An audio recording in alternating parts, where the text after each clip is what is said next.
welcome to the D&D show. I'm D. I'm Dan. And we're going to be talking about who's a better wide receiver, Jeremy Maclin, and who is worse, the Red Sox or the Phillies. So, first, Jeremy Maclin.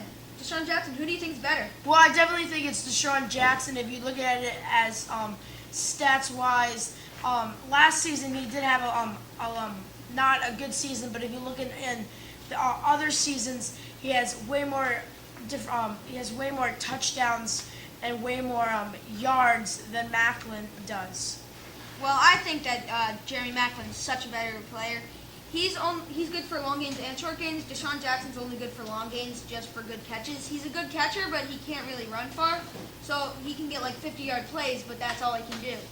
And Maclin can get short plays and long plays, so I think it's the best.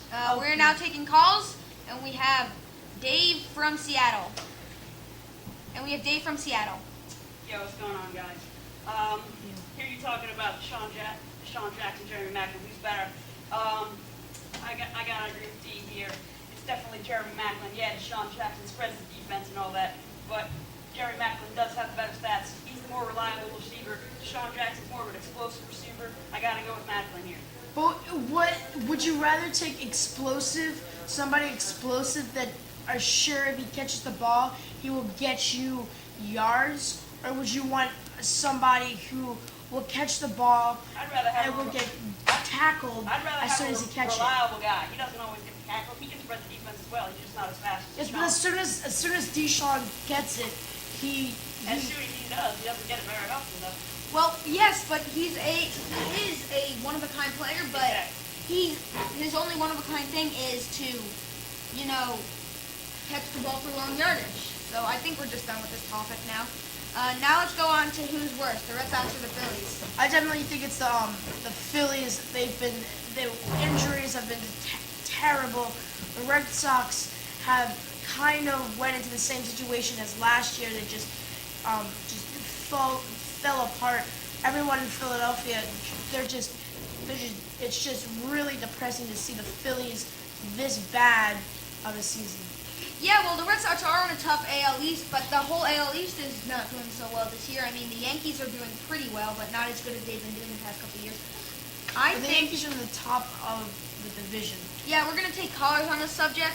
Let's see who we have. We have Mohammed from Seattle.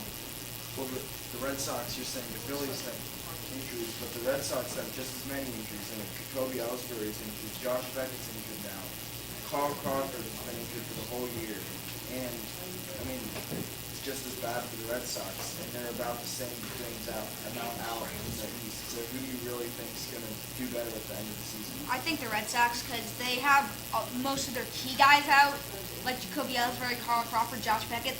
One of their best pitchers is out. The same thing is happening with the Phillies with Chase Utley and Ryan Howard, but I still think and Holiday. Holiday's out for he's been out for a couple weeks now, and he was one of the aces. Like Cliff Lee hasn't had a win yet this year, and that's because the offense cannot produce runs. And if you can't produce runs, then you're not going to win ball games. Well, the Red Sox can produce runs, but the pitching on the Red Sox is awful. Well, since that's our topic, I'm D. I'm D. And we'll see you next time.